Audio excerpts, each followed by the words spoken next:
मित्रांनो, आज आपण बघणार आहोत चालू घडामोडी 7 डिसेंबर 2024. प्रश्न क्रमांक 1. खालीलपैकी कोणत्या ठिकाणी अष्टलक्ष्मी महोत्सव आयोजित करण्यात आला आहे? Option A Kolkata, option B Varanasi, option C Navi Delhi, option D Mumbai. याचे आन्सर आहे ऑप्शन सी नवी दिल्ली. त्यानंतरचा प्रश्न क्रमांक 2. नवी दिल्ली येथे आयोजित अष्टलक्ष्मी महोत्सवाचे उद्घाटन कोणाच्या हस्ते करण्यात आले आहे?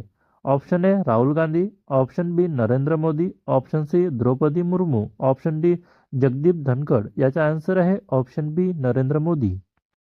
त्यानंतरचा प्रश्न क्रमांक 3. आरबीआयने कोणत्याही प्रकारची मालमत्ता तारण म्हणून न ठेवता शेतकऱ्यांना किती लाख रुपये पर्यंत कर्ज देण्याचा निर्णय घेतला आहे? Option A 3, option B 1, option C 4, option D 2. याचा आन्सर आहे ऑप्शन डी 2. त्यानंतरचा प्रश्न क्रमांक 4. आरबीआयने आगामी आर्थिक वर्षासाठी महागाई दराचे अनुमान 4.5% किती टक्के केले आहे? Option A 4.9, option B 5.0, option C 4.8, option D 5.5. याचा आन्सर आहे ऑप्शन सी 4.8. त्यानंतरचा प्रश्न क्रमांक 5. आरबीआयने विनातारण देण्यात येणाऱ्या कोणत्या कर्जाची मर्यादा 1.6 लाख वरून 2 लाख केली आहे? ऑप्शन ए उद्योग, ऑप्शन बी कृषी, ऑप्शन सी सेवा, ऑप्शन डी गृह. याचा आन्सर आहे ऑप्शन बी कृषी. त्यानंतरचा प्रश्न क्रमांक 6. आरबीआयने आगामी आर्थिक वर्षासाठी जीडीपी वाढीचा अनुमान 7.2% वरून किती टक्के केला आहे? Option A 6.6, option B 6.7, option C 6.8, option D 6.9. याचा आन्सर आहे ऑप्शन ए 6.6.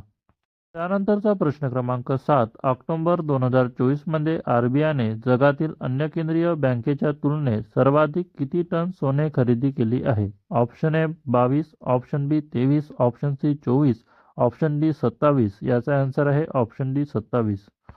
त्यानंतरचा प्रश्न क्रमांक 8. सोने खरेदी करण्यात भारत देश जगात प्रथम स्थानावर असून दुसऱ्या स्थानावर कोणता देश आहे? Option A Finland, option B तुर्कस्तान, option C England, option D Iraq. याचा आन्सर आहे ऑप्शन बी तुर्कस्तान. त्यानंतरचा प्रश्न क्रमांक 9. भारताचा एकूण सोन्याचा साठा किती टन झाला आहे? Option A 880, option B 885, option C 881, option D 882. याचा आन्सर आहे ऑप्शन डी 882. त्यानंतरचा प्रश्न क्रमांक 10. कोणत्या राज्यातील पुरी येथे कोणार्क महोत्सवाचे आयोजन करण्यात आले आहे? Option A Rajasthan, option B Bihar, option C Odisha, option D Jharkhand. याचा आन्सर आहे ऑप्शन सी ओडिशा. त्यानंतरचा प्रश्न क्रमांक 11. आरबीआयने विनातारण देण्यात येणाऱ्या कृषी कर्जाची मर्यादा किती लाख वरून 2 लाख केली आहे? Option A 1.6, option B 1.7, option C 1.8, option D 1.5. याचा आन्सर आहे ऑप्शन ए 1.6. त्यानंतरचा प्रश्न क्रमांक आहे 12. आशिया तलवारीबाजी महासंघाच्या महासचिवपदी कोणाची निवड झाली आहे? Option A Jay Shah, option B Vinod Tawde, option C Anurag Thakur, option D Rajeev Mehta. याचा आन्सर आहे ऑप्शन डी राजीव मेहता. त्यानंतरचा प्रश्न क्रमांक 13. महाराष्ट्र विधानसभेच्या हंगामी अध्यक्षपदी कोणाची निवड करण्यात आली आहे? Option A Balasaheb Thorat, option B Kalidas Kolambkar, option C Nana Patole, option D Jayant Patil. याचा आन्सर आहे option B Kalidas Kolambkar.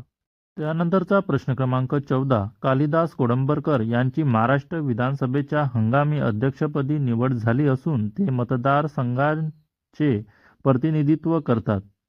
Option A Wadala, option B Dadar, option C Chembur, option D Mahim. याचा आन्सर आहे ऑप्शन ए वढाडा. नंतरचा प्रश्न क्रमांक 15. इंदिरा गांधी शांतता पुरस्कार 2024 कोणाला प्रदान करण्यात येणार आहे? Option A Michelle Obama, option B Barack Obama, option C Michelle Bachelet, option D Donald Trump. याचा आन्सर आहे ऑप्शन सी मिशेल बॅचले.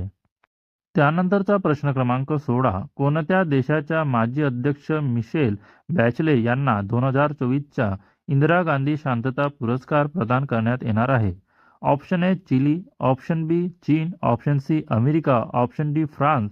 याचा आन्सर आहे ऑप्शन ए चिली. त्यानंतरचा प्रश्न क्रमांक 17. मध्य भारतातील पहिले शासकीय यकृत प्रत्यारोपण केंद्र कुठे होणार आहे? Option A Nashik, option B Pune, option C Nagpur, option D Amravati. याचा आन्सर आहे ऑप्शन सी नागपूर. नंतरचा प्रश्न क्रमांक 18. आशिया तलवारबाजी महासंघाच्या महासचिवपदी निवड झालेले राजीव मेहता कितवे भारतीय व्यक्ती ठरले आहे? ऑप्शन ए दुसरे, ऑप्शन बी पहिले, ऑप्शन सी तिसरे, ऑप्शन डी चौथे. याचा आन्सर आहे ऑप्शन बी पहिले. त्यानंतरचा प्रश्न क्रमांक 19. फायझर पुरस्कार 2024ने कोणाला सन्मानित करण्यात आले आहे? Option A Amit Pradhan, option B Nilesh Singh, option C Rakesh Kumar, option D Bihari Mukherjee. याचा आन्सर आहे ऑप्शन डी बिहारी मुखर्जी. त्यानंतरचा प्रश्न क्रमांक 20. नॅशनल सिक्युरिटी डिपॉझिटरी लिमिटेडचे MD आणि CEO म्हणून कोणाची नियुक्ती झाली आहे? Option A Rajiv Mehta, option B Vijay Chandok, option C Rahul Kumar, option D Pritam Kankala. याचा आन्सर आहे ऑप्शन बी विजय चंडोक. मित्रांनो, अशाच चालू घडामोडी बघण्यासाठी माझ्या चॅनलला सबस्क्राईब करा, व्हिडिओला लाईक करा. धन्यवाद. भेटूया नेक्स्ट व्हिडिओमध्ये.